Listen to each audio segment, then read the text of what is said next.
নমস্কার। আজ আমার দ্বিতীয় ক্লাস প্রথম দিন বলেছিলাম যে বায়ুমণ্ডলের উপাদান ও বায়ুমণ্ডল বলতে কী বোঝো সেটা সম্বন্ধে বলেছিলাম। আজ হবে বায়ুমণ্ডলের স্তর বিন্যাস। এই স্তর যে বিভক্ত হয় বায়ুমণ্ডল সেটা দুভাগে হতে পারে। একটা কি রাসায়নিক গঠনের বা রাসায়নিক উপাদানের তারতম্য অনুযায়ী, আরেকটি কি আছে তাপমাত্রার উলম্ব গঠন অনুযায়ী, দুভাগে বিভক্ত। বায়ুমণ্ডল যে দুভাগে বিভক্ত, সেই দুভাগের মধ্যে প্রথম যেটা আছে যে রাসায়নিক উপাদানের তারতম্য। রাসায়নিক উপাদানের তারতম্য অনুযায়ী বায়ুমণ্ডলকে আবার দুই ভাগে ভাগ করা হয়। একটা বলছে কি হোমোস্ফিয়ার, একটা বলছে হেটারোস্ফিয়ার। তা রাসায়নিক গঠন, বায়ুমণ্ডলের যে রাসায়নিক উপাদানগুলো রয়েছে সেই রাসায়নিক উপাদানের উপর নির্ভর করে এই বায়ুমণ্ডলের শ্রেণীবিভাগ করা হয়। এর মধ্যে কি আছে নাইট্রোজেন, অক্সিজেন, হিলিয়াম, হাইড্রোজেন, এই সমস্ত গ্যাস।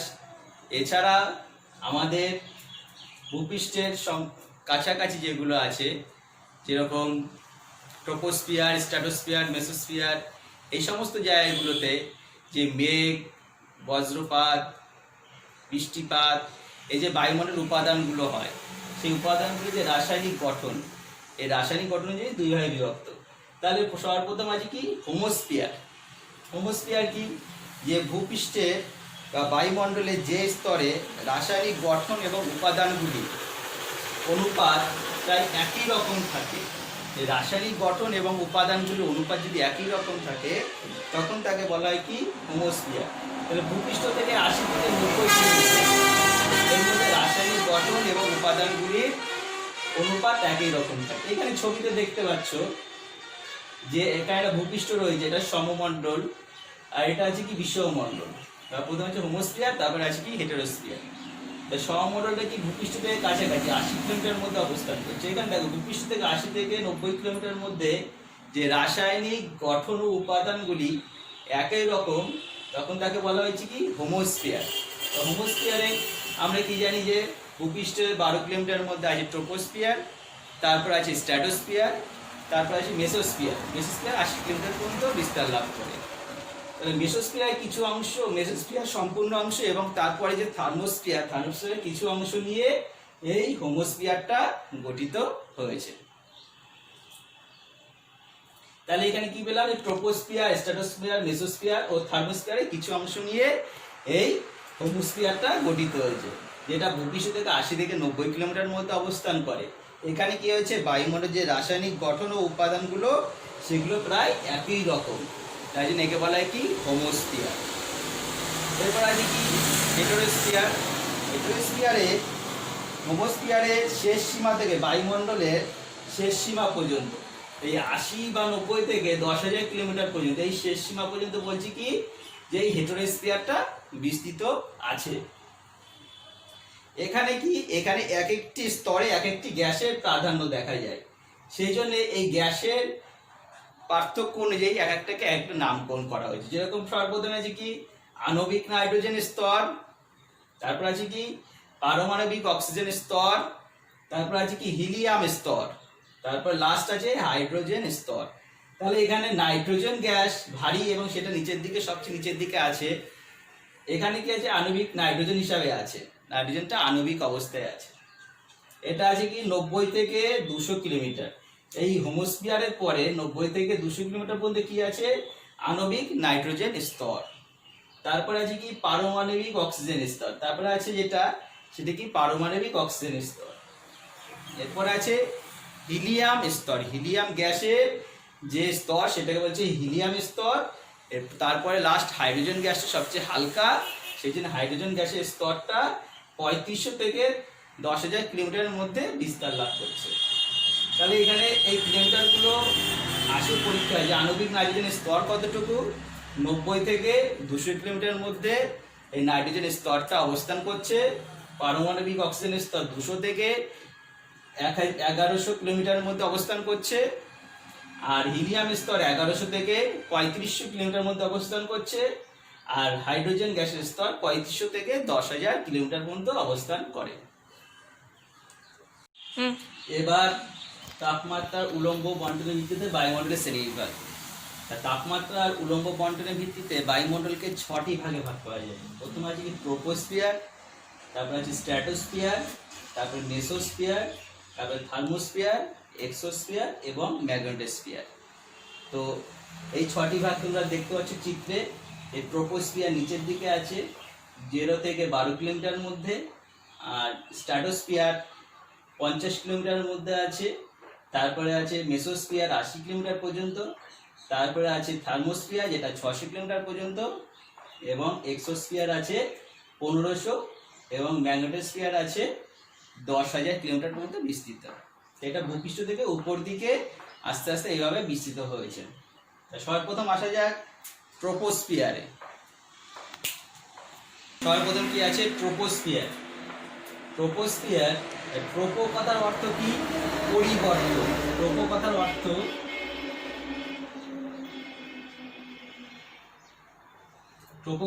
অর্থ পরিবর্তন। তাহলে পরিবর্তন থেকে আমরা বুঝতে পারছি যে এখানে যেহেতু বায়ুমণ্ডলের সঙ্গে সম্পর্কযুক্ত, সেহেতু এখানে যে বায়ুমণ্ডলে যা পরিবর্তন আছে সেটা কি সব যাবতীয় পরিবর্তন সম্পূর্ণটাই এই ট্রোপোস্ফিয়ারের মধ্যেই সম্পন্ন হয়। এই জন্য একে বলা হয় কি ক্ষুব্ধ মণ্ডল। এই ট্রোপোস্ফিয়ারকে বলা হয় ক্ষুব্ধ মণ্ডল। যেরকম বায়ুমণ্ডলের প্রক্রিয়া বলতে মেঘ, বৃষ্টিপাত, বায়ুপ্রবাহ, বজ্রবিদ্যুৎ, ঝড় ঝঞ্ঝা সমস্ত কিছুই এই স্তরের মধ্যে সম্পন্ন হয়। এই জন্য একে বলা হয় কি ক্ষুব্ধ মণ্ডল। তো এরপরে এখানে আছে এর উচ্চতা। এর উচ্চতা কি আমরা দেখতে পাচ্ছি যে চিত্রে 12 কিলোমিটারের উচ্চতা আছে, গড় উচ্চতা 12 কিলোমিটার। কিন্তু নিরক্ষীয় অঞ্চলে এই গড় উচ্চতা 12 কিমি। নিরক্ষীয় অঞ্চলে কত আছে?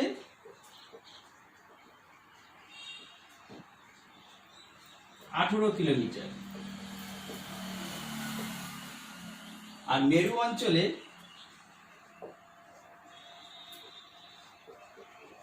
8 কিলোমিটার। গড় কত আছে? 12 কিলোমিটার।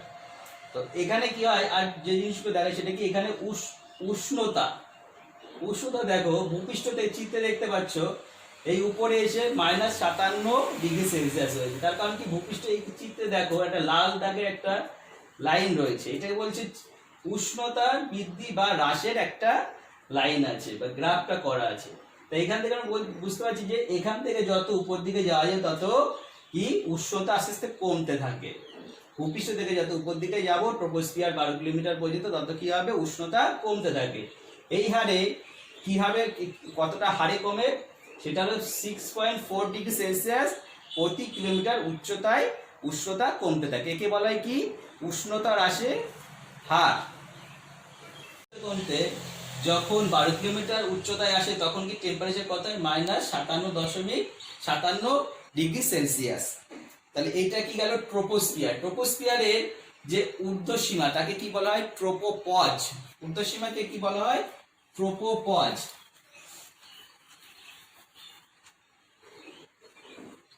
ঊর্ধ্বসীমাকে ট্রোপোপজ বলা হয়।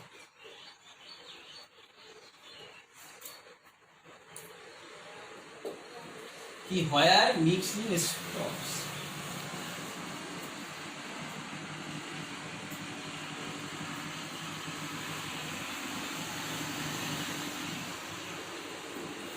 যেখানে সমস্ত কিছু মিক্সিং গুলো স্টপ হয়ে যায় সেই জায়গাটা বলছে কি ট্রোপোপজ। এর ঊর্ধ্বসীমাটাকে বলছে ট্রোপোপজ। এরপরে আসছে কি স্ট্র্যাটোস্ফিয়ার। ট্রোপোস্ফিয়ার আমরা জানলাম, এরপরে আছে স্ট্র্যাটোস্ফিয়ার।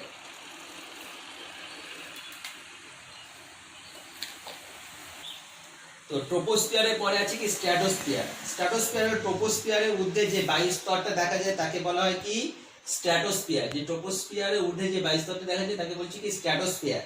তাই এই স্ট্র্যাটোস্ফিয়ারটি ভূপৃষ্ঠ থেকে এই 12 কিলোমিটার থেকে 50 কিলোমিটার মধ্যে বিস্তার লাভ করে। এর উচ্চতা কত? 12 থেকে 50 কিলোমিটারের মধ্যে দেখা যায়। তাই স্ট্র্যাটোস্ফিয়ারের মধ্যে দিয়ে যত উপরে ওঠা যায় তত কি হয় টেম্পারেচারটা বৃদ্ধি পেতে থাকে। বৃদ্ধি পেয়ে 50 কিলোমিটার উপরে যখন যায় তখন এর টেম্পারেচার কত হয়? তখন টেম্পারেচার হয় 0 ডিগ্রি সেলসিয়াস। আর স্ট্র্যাটোস্ফিয়ারের ঊর্ধ্বসীমাকে বলা হয় কি স্ট্র্যাটোপজ। তাহলে এখানে 0 ডিগ্রি কত, এই 50 কিলোমিটার উচ্চতায় কত হয় টেম্পারেচার, উষ্ণতা হয় 0 ডিগ্রি সেলসিয়াস। আর এখানে কোন রকম ঝড় ঝঞ্ঝা বা বৃষ্টিপাত হয় না জন্য একে বলা হয় কি শান্ত মণ্ডল।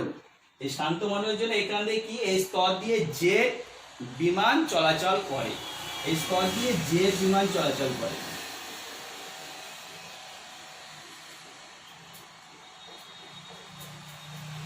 এটা পরীক্ষায় আসে যে জেট বিমান স্তর দিয়ে চলাচল করে সেটা হলো কি স্ট্র্যাটোস্ফিয়ারে, কারণ স্ট্র্যাটোস্ফিয়ারে কোনো রকম ঝড় ঝঞ্ঝা মেঘ বৃষ্টিপাত কিছুই হয় না জন্য একে বলা হয় কি, একে বলা হয় শান্ত মণ্ডল। এই শান্ত মণ্ডলের জন্য এখান দিয়ে জেট বায়ু চলাচল করে।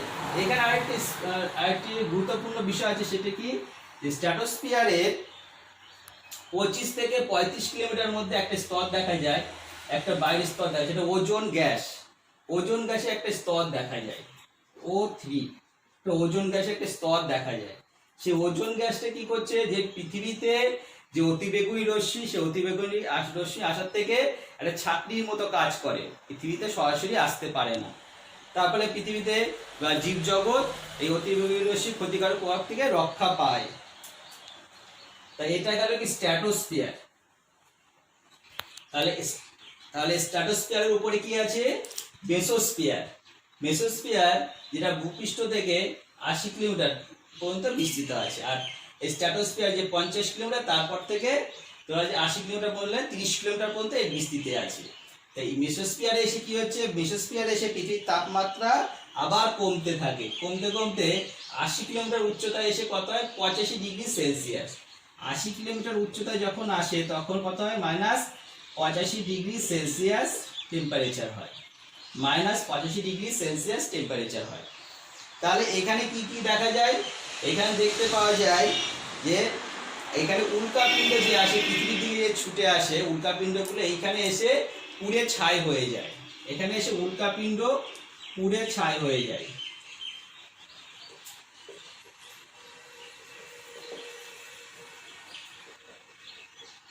তারপরে কি আছে, এখানে নকটিউসেট জাতীয় এক ধরনের মেঘ দেখতে পাওয়া যায়, যেটা এখানে কিছু পরিমাণে জলীয় বাষ্প যদি চলে আসে সেখান থেকে এই অঞ্চলে কিছু মেঘের সৃষ্টি হয় মেসোস্ফিয়ার, সেখানে কি নকটিউসেট জাতীয় মেঘের সৃষ্টি হয়ে থাকে।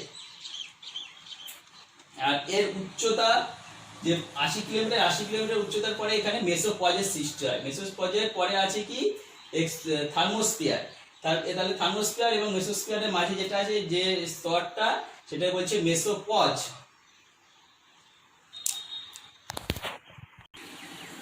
এরপরে আছে থার্মোস্ফিয়ার। থার্মোস্ফিয়ার হলো মেসোস্ফিয়ারের উপরে থার্মোস্ফিয়ার অবস্থান করছে। তাই এটা কি ভূপৃষ্ঠ থেকে 600 কিলোমিটার মধ্যে অবস্থান করে। 80 থেকে, যেখানে মেসোস্ফিয়ার শেষ হচ্ছে 80 কিলোমিটার, তারপর থেকে 600 কিলোমিটার পর্যন্ত থার্মোস্ফিয়ারে বিস্তৃত আছে। এখানে উল্লেখযোগ্য বিষয় হলো 200 কিলোমিটার উচ্চতার পর থেকে তাপমাত্রা খুব দ্রুত হারে বৃদ্ধি পেতে থাকে। তাহলে প্রথমে এই অংশে এসে প্রচুর পরিমাণে তাপমাত্রা বৃদ্ধি প্রাপ্ত হয়, এই জন্য একে বলা হয়, এই স্তরকে বলা হয় কি থার্মোস্ফিয়ার। যেহেতু তাপমাত্রা বৃদ্ধি প্রাপ্ত খুব দ্রুত হারে হয়, সেই জন্য একে বলা হয় কি থার্মোস্ফিয়ার। 200 কিলোমিটার উচ্চতায় তাপমাত্রা হয় 700 ডিগ্রি সেলসিয়াস। 200 কিমি উচ্চতায় তাপমাত্রা হয় 700 ডিগ্রি সেলসিয়াস। আর যেখানে 480 কিমিতে যখন যায়, 480 কিমিতে উপরে ওঠা যায়, তখন সেখানে তাপমাত্রা কত হয়, 2000 ডিগ্রি সেলসিয়াস। 2000 ডিগ্রি সেলসিয়াস তাপমাত্রা। এই তাপমাত্রার কারণে স্তরটিকে নামকরণ করা হয়েছে কি, যে থার্মোস্ফিয়ার। থার্মোস্ফিয়ারের আরেকটি অংশ আছে নিচের দিকে, সেটাকে বলছে কি আয়োনোস্ফিয়ার। থার্মোস্ফিয়ারের নিচের দিকে কিছু অংশকে বলছে যে আয়োনোস্ফিয়ার। কোন অংশটুকু 100 থেকে 200 কিলোমিটার উচ্চতার মধ্যে অবস্থান করছে কি আয়োনোস্ফিয়ার। এখানে থার্মোস্ফিয়ারে একটা পার্ট আছে আয়োনোস্ফিয়ার।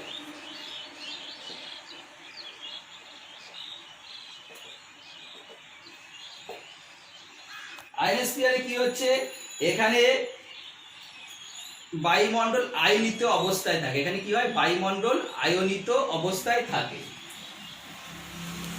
এখানে এই স্তরে সূর্যের রশ্মি যে ক্ষুদ্র কণা, যে ক্ষুদ্র তরঙ্গ, সেই ক্ষুদ্র তরঙ্গে যখন কোনো মহাজাগতিক রশ্মি কিংবা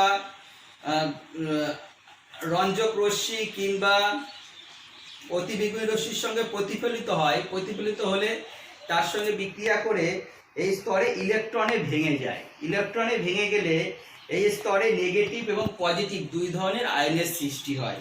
এই জন্যে এই অঞ্চলে এসে কি আয়নোস্ফিয়ারে এসে বেতার তরঙ্গ, যখন আমরা ভূপৃষ্ঠ থেকে ফ্রিকোয়েন্সিটা পাঠাই, বেতারের যে তরঙ্গটা পাঠাই, সেই তরঙ্গটা এই আয়নোস্ফিয়ারে থেকে আবার রিফ্লেক্ট হয়ে নিচের দিকে চলে আসে, আমাদের রিসিভারে চলে আসে। তো বেতার তরঙ্গের কাজে এখানে আসে। তা এই অঞ্চলে কি জানলাম, যে এখানে যে বায়ুটা কি আছে, আয়নিত অবস্থায় থাকে। নেগেটিভ এবং পজিটিভ দুই ধরনের আয়ন দেখতে পাওয়া যায় এই আয়নোস্ফিয়ারের মধ্যে। তা আয়নোস্ফিয়ারে এই যে ইলেকট্রনের ভেঙে যাচ্ছে, ইলেকট্রনে ভেঙে যাওয়ার জন্যে এই অঞ্চলে যখন মেরু অঞ্চলে যখন 6 মাস দিন বা 6 মাস রাত থাকে, সেরকম উত্তর মেরু থেকে 6 মাস রাত হয়, আবার দক্ষিণ মেরুতে 6 মাস রাত হয়। এই রাত যখন হয়, রাত হওয়ার সময় ওখানে এক ধরনের আলোর প্রভা দেখতে পাওয়া যায়। সে কি ইলেকট্রনটা এইভাবে ভেঙে যাওয়ার জন্য, আয়নিত অবস্থায় আছে, এইভাবে ভেঙে যাওয়ার জন্য এখানে ওই মেরু অঞ্চলে কি হয়েছে, ওখানে বিভিন্ন ধরনের আলোর রশ্মি দেখতে পাওয়া যায়। তো সুমেরু অঞ্চলে যে আলোর রশ্মিটা দেখতে পাওয়া যায় তাকে বলা হয় কি, সুমেরু প্রভা। সুমেরু প্রভা। এবং কুমেরু অঞ্চলে যেটা দেখতে পাওয়া যায় তাকে বলছে কুমেরু প্রভা।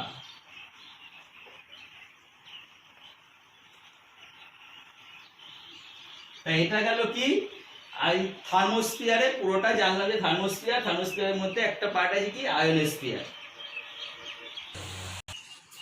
তাহলে থার্মোস্ফিয়ার তার পরবর্তীতে কি আছে এক্সোস্ফিয়ার, এবং তার লাস্ট আছে কি ম্যাগনেটোস্ফিয়ার। এক্সোস্ফিয়ারটা হলো যে থার্মোস্ফিয়ার 600 কিমি থেকে 1500 কিমি এর বিস্তার। এখানে কি হিলিয়াম ও হাইড্রোজেন গ্যাসের প্রাধান্য দেখতে পাওয়া যায়। এরপরে আছে কি ম্যাগনেটোস্ফিয়ার একেবারে পৃথিবীর বাইরের অংশ যদি ধরা হয় এক্সোস্ফিয়ারে, পরে পৃথিবীর যে বাইরের অংশ সেটা হলো কি লাস্ট স্তর, তার নাম ম্যাগনেটোস্ফিয়ার। এই স্তরে কি হয়েছে, পৃথিবীর বায়ু স্তরকে কেন্দ্র করে একটি চৌম্বকীয় ক্ষেত্রের সৃষ্টি হয়েছে। সেই চৌম্বকীয় ক্ষেত্রটাকে বলছে কি ম্যাগনেটোস্ফিয়ার। তাহলে আজকে এইটা পড়ালাম যে বায়ুমণ্ডল স্তর বিন্যাস। নেক্সট দিন তৃতীয় পর্ব শুরু হবে বায়ুমণ্ডল চ্যাপ্টার থেকে।